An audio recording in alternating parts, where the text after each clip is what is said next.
to 2.5 and 2 times respectively.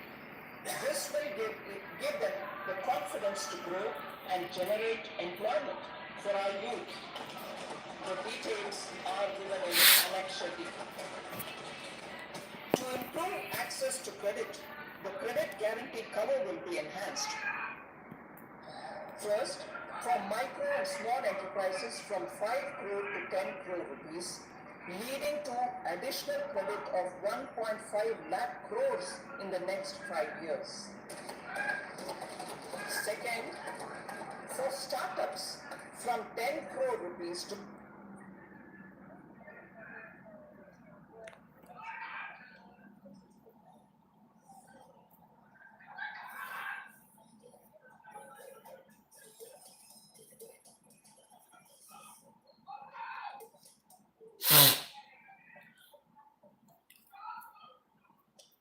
crore rupees.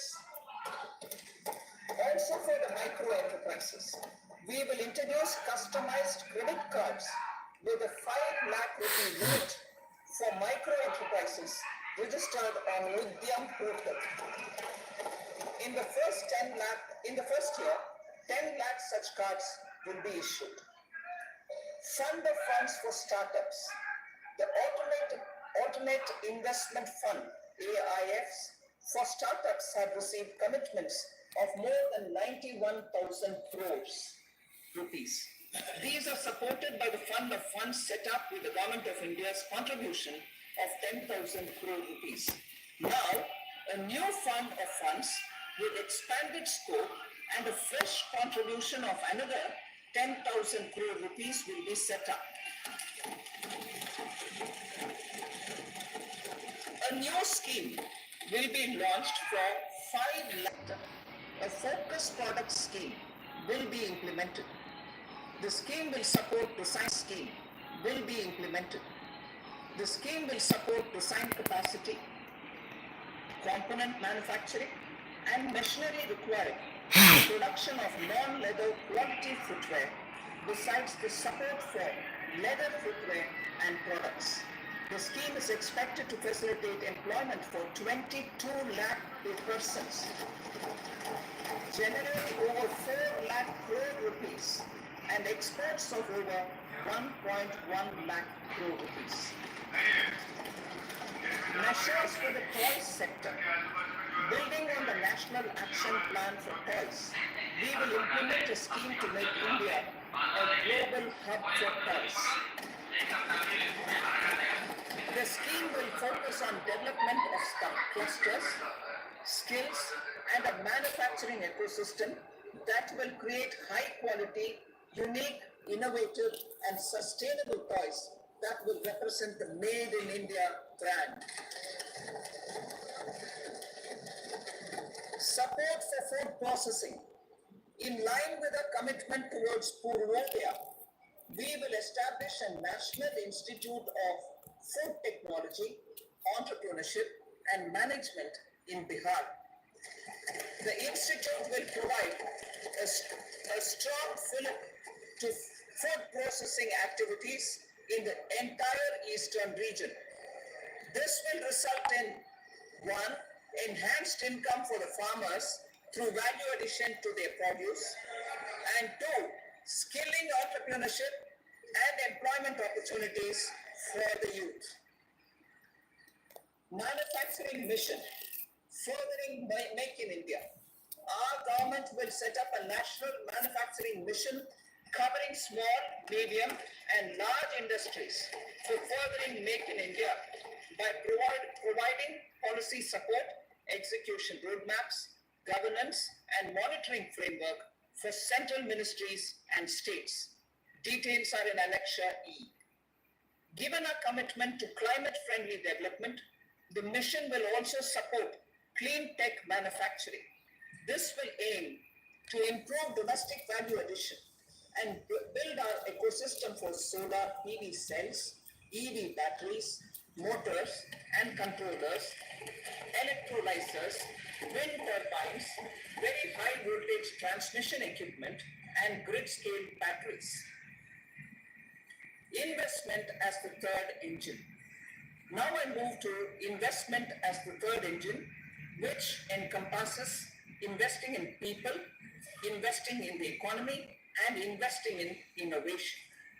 Investing in people. Saksham Anganwadi and Poshan 2.0. Saksham Anganwadi and Poshan 2.0 program provides nutritional support to more than 8 crore children. 1 crore pregnant women and lactating mothers all over the country, and about 20 lakh adolescent girls in aspirational districts and the Northeast region. The cost norms for these nutritional support will be enhanced appropriately. Atal Tinkering Labs.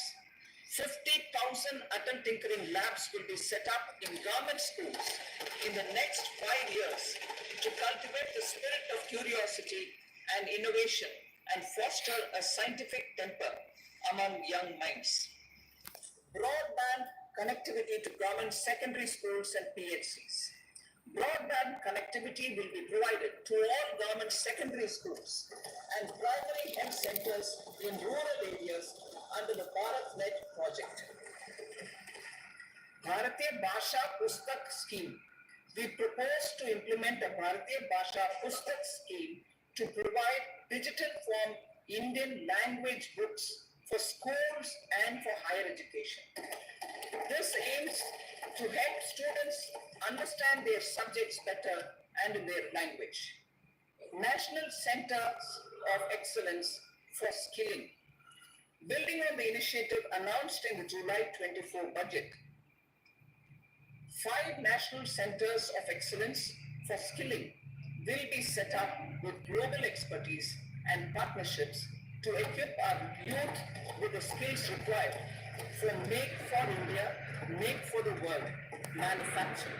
The partnership will cover curriculum design, training of trainers, and a skills certification framework and periodic reviews. Expansion of capacity in IITs. Total number of students in 23 IITs has increased 100% from 65,000 to 1.35 lakh in the past 10 years.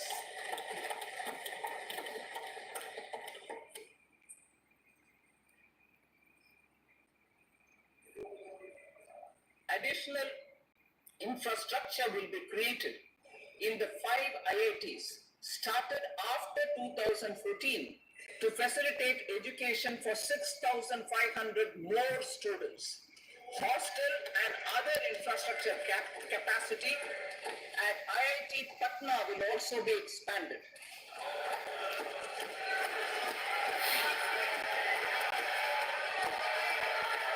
Center of Excellence.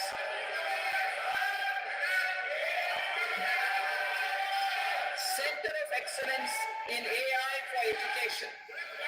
I had announced 3 centers of excellence in artificial intelligence for agriculture, health, and sustainable cities in 2023. Now a center of excellence in artificial intelligence for education will be set up with a total outlay of 500 crores. Expansion of medical education. Our government has added almost 1.1 lakh undergraduate and postgraduate medical education seats in 10 years, an increase of 130%. In the next year, 10,000 additional seats will be added in medical colleges and hospitals towards the goal of adding 75,000 seats in the next 5 years. Cancer centers in all district hospitals. Our government will facilitate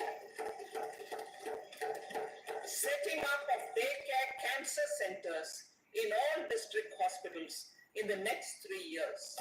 200 centers will be established in 25-26 itself. Strengthening urban livelihoods. Our government has been giving priority to assisting urban poor and vulnerable groups.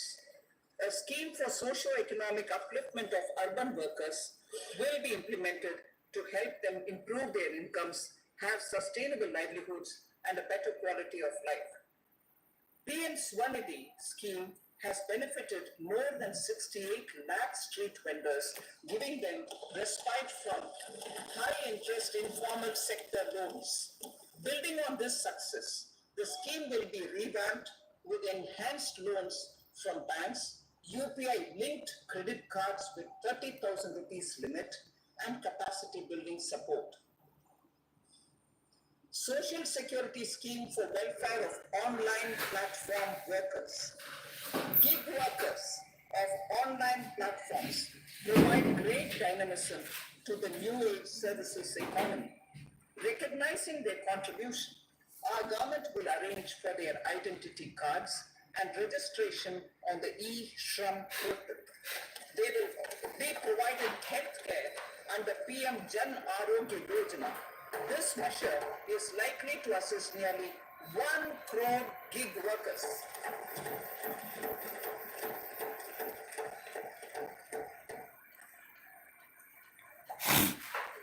Investing in the economy. Public-private partnership in infrastructure. Each infrastructure-related ministry will come up with a 3-year pipeline of projects that can be implemented in PPP mode. States will also be encouraged to do so and can seek support from the India Infrastructure Project Development Fund, which is a scheme to prepare PPP proposals. Support to states for infrastructure. An outlay of 1.5 lakh crore is proposed for the 50-year interest-free loans to states for capital expenditure and incentives for reforms. Building on the success of the first asset monetization plan announced in 2021, the second plan for 2025 to 30 will be launched to plow back capital of 10 lakh crore in new projects. Regulatory and fiscal measures will be fine-tuned to support the plan. Jal Jeevan Mission. Since 2019, 15 crore households, representing 80% of India's rural population, have been provided access to portable tap water connections. To achieve 100% coverage, I am pleased to announce the extension of this mission until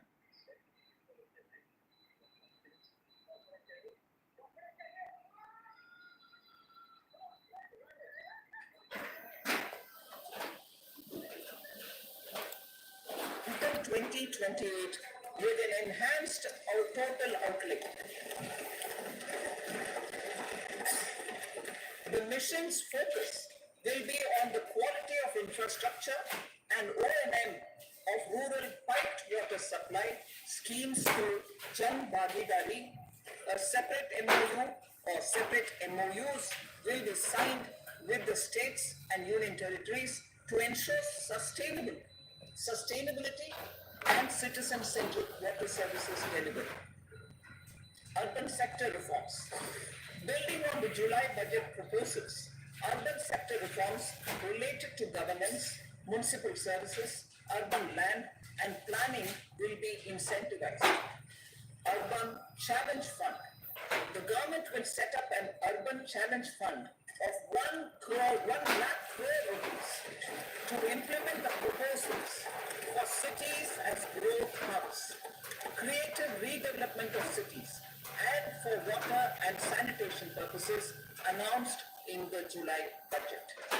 This fund will finance up to 25% of the cost of bankable projects, with a stipulation that at least 50% of the cost is funded from bonds, bank loans, and PPPs. An allocation of 10,000 crore is proposed in 2025-26.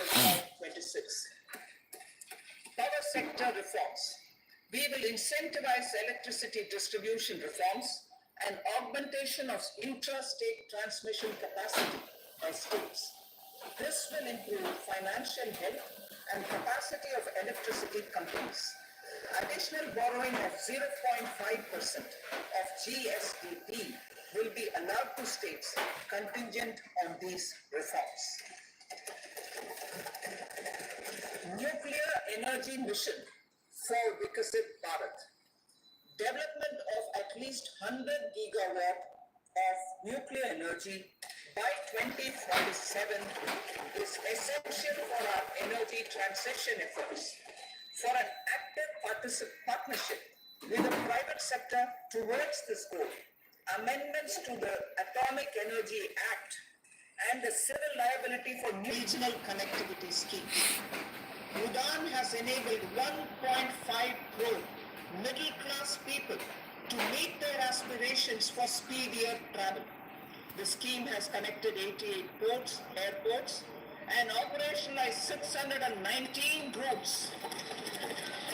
Inspired by that success, a modified UDAN scheme will be launched to enhance regional connectivity to 120 new destinations and carry 4 crore passengers in the next 10 years. 4 crore additional passengers in the next 10 years. The scheme will also support airports will be facilitated in Bihar to meet the future needs of the state. These will be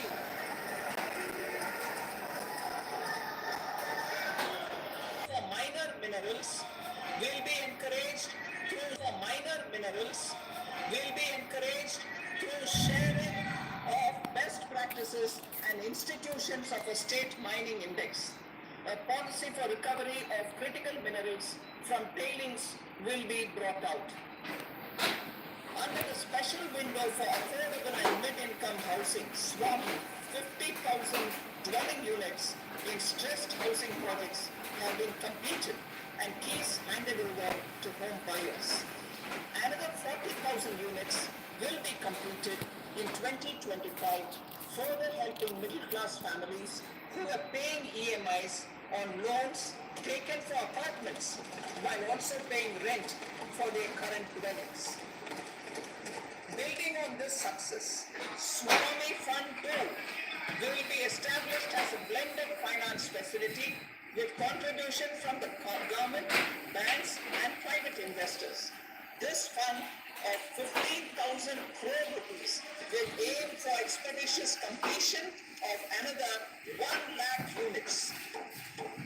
PM Gati Shakti data for private sector. For furthering PPPs and assisting the private sector in project planning, access to relevant data and maps from the PM Gati Shakti portal will be provided. Tourism for employment-led growth. Top 50 tourist destination sites in the country will be developed in partnership with states through a challenge mode. Land for building key infrastructure will have to be provided by the states. Hotels in these destinations will be included in the infrastructure harmonized list. The following measures will be taken for facilitating employment-led growth. Organizing intensive skill development programs,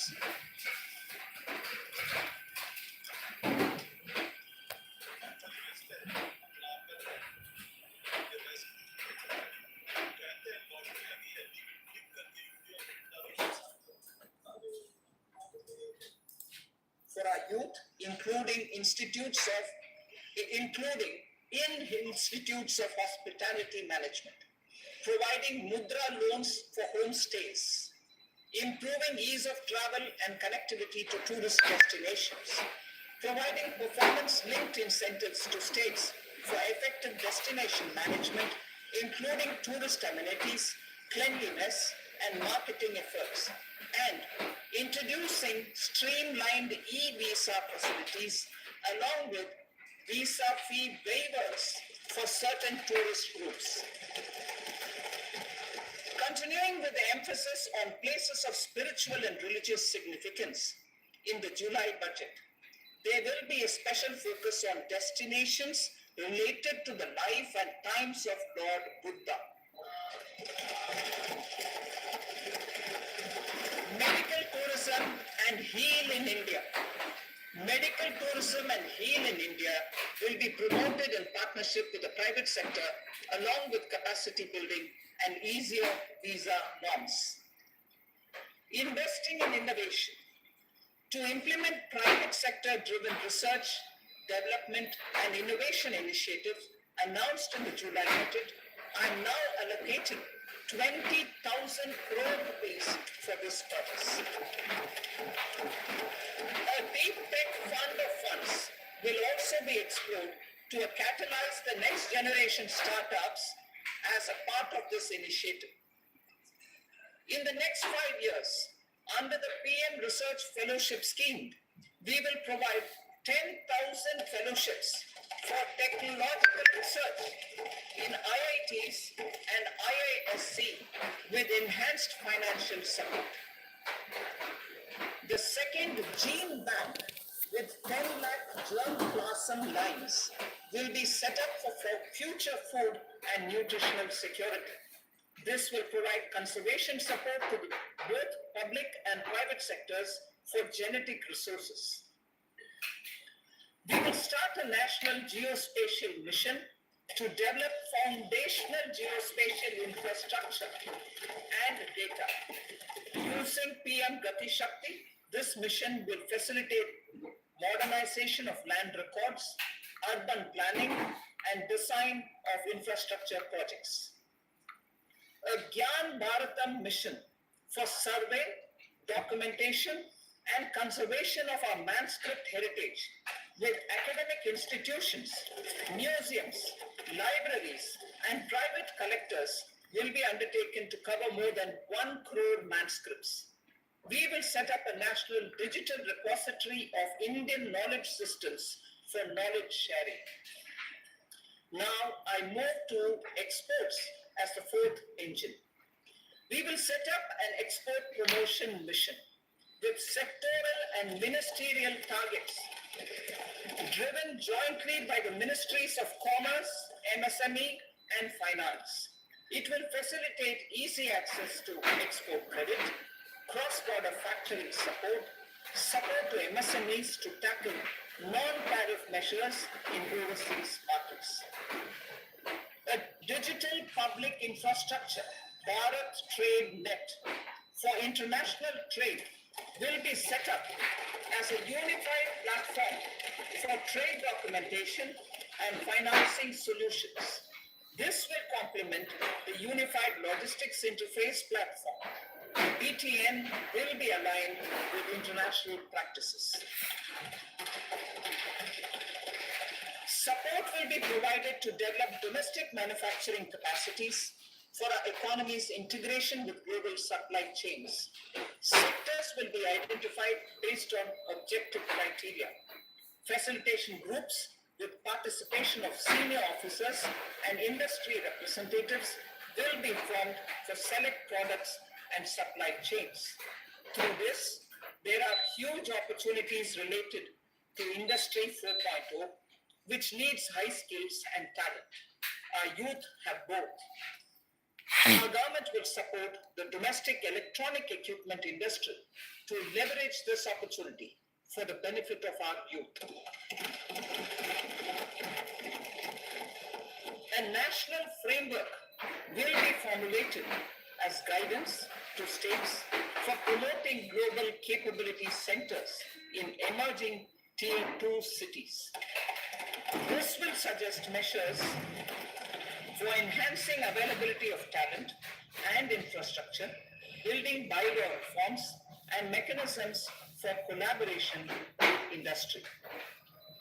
Our government will facilitate upgradation of infrastructure and warehousing for air cargo, including high-value perishable horticultural produce. Cargo screening and customs protocol will be streamlined and made user-friendly. Reforms as the fuel. Over the past 10 years, our government has implemented several reforms for convenience of taxpayers, such as faceless assessment, 2, taxpayer charter, 3, faster returns, 4. Almost 99% returns being on self-assessment, and 5. Vivad Se Vishwas scheme.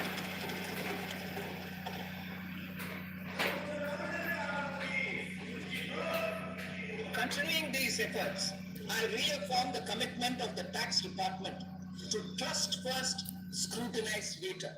I also propose to introduce the new income tax bill next week.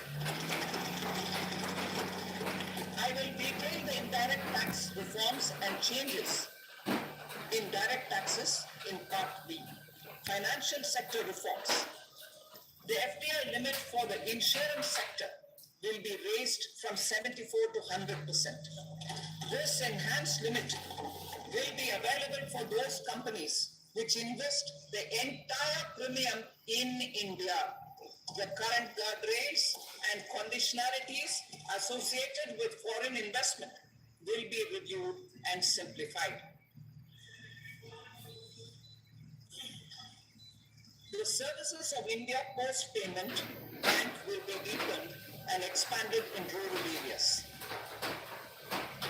NABFID will set up a partial credit enhancement facility for corporate bonds for infrastructure. Public sector banks will develop Grameen Credit Score framework to serve the credit needs of SFG members and people in rural areas. A forum for regulatory coordination and development of pension products will be set up. To implement the earlier announcement on simplifying the KYC processes, the revamped Central KYC Registry will be rolled out in 2025. We will also implement a streamlined system for periodic updating. Requirements and procedures for speedy approval of company mergers will be rationalized. The scope for fast-track mergers will also be widened and the process made simpler. As proposed in the interim budget, we signed bilateral investment treaties with 2 countries in 2024 to encourage sustained foreign investment, and in the spirit of First Develop India, the current model BIT will be revamped and made more investor-friendly. In the last 10 years, in several aspects, including financial and non-financial, our government has demonstrated a steadfast commitment to ease of doing business. We are determined to ensure that our regulations must keep up with technological innovations and global policy developments. A light touch regulatory framework based on principles and trust will unleash productivity and employment. Through this framework, we will update regulations that were made under old laws.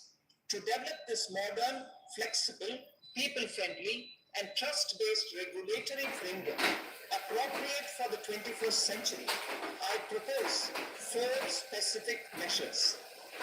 A high-level committee for regulatory reforms will be set up for a review of all non-financial sector regulations, certifications, licenses, and permissions. The committee will be expected to make recommendations within a year.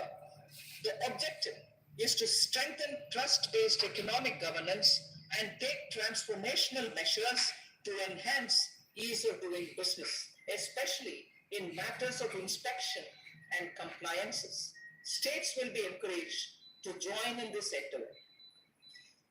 An investment friendliness index of states will be launched in 2025 to further the spirit of competitive, cooperative federalism. Under the Financial Stability and Development Council, a mechanism will be set up to evaluate the impact of the current financial regulations and subsidiary instructions. It will also formulate a framework to enhance their responsiveness and development of the financial sector. In the Jan Vishwas Act 2023, more than 180 legal provisions were decriminalized. Our government will now bring up the Jan Vishwas Bill 2.0 to decriminalize more than 100 provisions in various laws. I now move to fiscal policy. In the July budget, I committed to staying the course for fiscal consolidation. Our endeavor will be to keep the fiscal deficit each year such that central government debt remains on a declining path as a percentage of the GDP. The roadmap for the next 6 years has been detailed in the FRBM statement. Revised estimates for 2024-25. The revised estimate of the total receipts other than borrowings is 31.47 lakh crore rupees, of which the net tax receipts are 25.57 lakh crore rupees. The revised estimate of the total expenditure is 47.16 lakh crore rupees, of which the capital expenditure is about 10.18 lakh crore rupees. The revised estimate of the fiscal deficit is 4.8% of the GDP. Budget estimates for 25-26. Coming to 25-26, the total receipts other than borrowings and total expenditure are estimated at 34.96 lakh crore rupees and 50.65 lakh crore rupees respectively. The net tax receipts are estimated at 28.37 lakh crore rupees. The fiscal deficit is estimated to be 4.4% of